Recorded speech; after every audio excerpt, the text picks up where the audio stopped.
people collect stamps. Some people collect coins. Then there are collectors who work on a massive scale. You want to collect tanks? You'll need a stack of cash.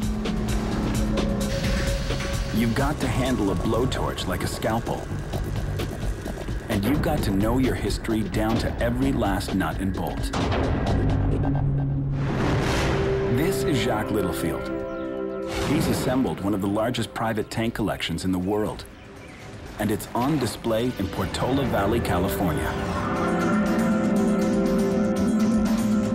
The collection at this point has approximately 220 vehicles. Most of them are combat vehicles as opposed to soft-skinned vehicles, and about 65 are actual battle tanks.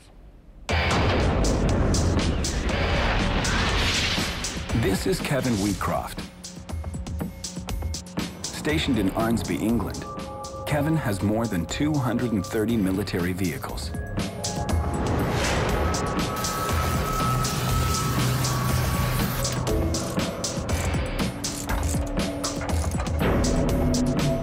Last year, it hit me and I realized that between 2 and 4 years for a restoration, I'm not going to live long enough to restore everything that I own. That's impossible.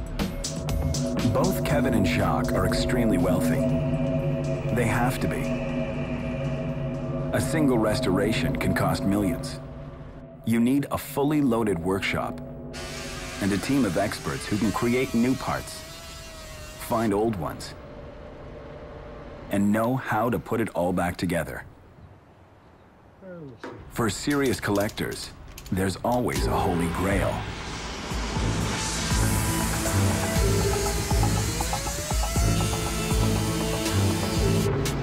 Built in Germany, baptized in battle in 1943, a tank so deadly, so feared, Russian crews would capture them and use them as their own. The formidable Panzerkampfwagen 5 Panther. The Panther is a particularly interesting tank. Historically, it's considered by many people to be the best tank design of World War II. To me, the Panther is probably the most special of all the German tanks. It looked right, it sounded right, and most times it worked right. The Panther terrified the Allies for good reason. Its 75mm gun was deadly accurate from over 3,000 yards away. Its armor was so tough, Allied guns couldn't penetrate it. Facing off against an Allied tank, the kill ratio was all in the Panther's favor. Once the Panther was sorted technically for battle, it was virtually unstoppable in its time and worked on a ratio of about 5 Shermans or 9 T-34s as a kill ratio to knock one out. So that gives you an idea of how impressive the Panther really was.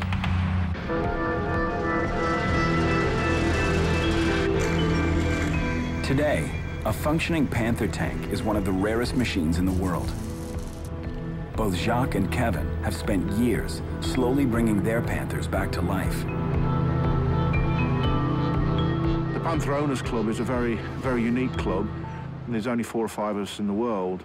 I found out the hard way, once you start, it's a very, very expensive road. And once you part way down it, there's really no turning back. I think we always kind of look at each other and wonder, are we both out of our minds or what? If you want to assemble a tank, first you need to assemble the right crew. Jacques has brought together some of the best in the world. Greg Taylor is the Panther's project manager. Well, I've had an interest in military vehicles since I was a kid. In fact, I had a World War II Dodge weapons carrier that I drove to high school. Dave Marion started here when he was still in high school. He's a wizard with a blowtorch or a laptop. One of my responsibilities is to help figure out how to rebuild or replace or create the pieces that were missing or damaged on the vehicle. So I will take the original pieces that are damaged, and measure them and dimension them and figure out how to rebuild them. Keith Bowles can fix just about anything, with or without the manual. We have approximately 400 years worth of work here, so I hope I stay long enough to make it. During the Second World War, Germany only produced about 6,000 Panthers. Tiny numbers compared to the 50,000 Sherman tanks cranked out by the US. After the war, most Panthers became scrap metal. So even finding a Panther today is next to impossible. Jacques' Panther quest began thousands of miles from his home and stretches back to a tough, grim war.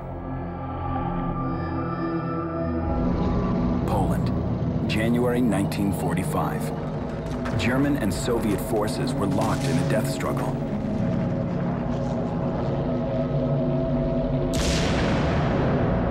Knocked out in battle, a 45-ton Panther sinks to the bottom of the Black Nita River.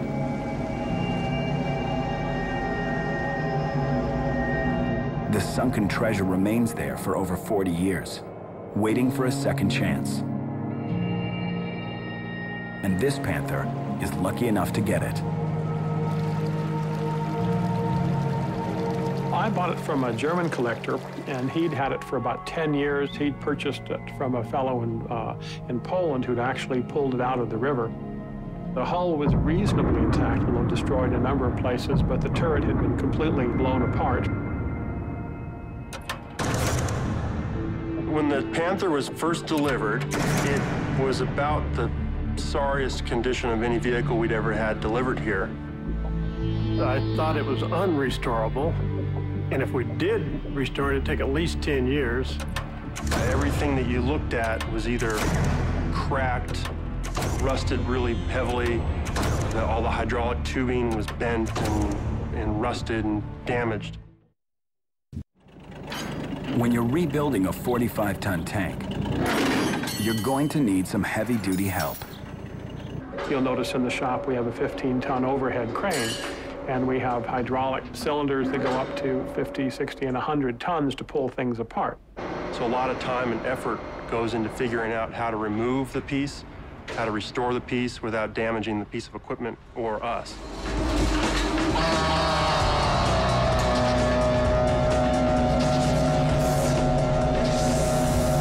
Born and built in Germany, shattered in Poland during World War II, transported to what was once enemy territory. This Panther tank is getting an extreme makeover. This is the world's largest private collection of military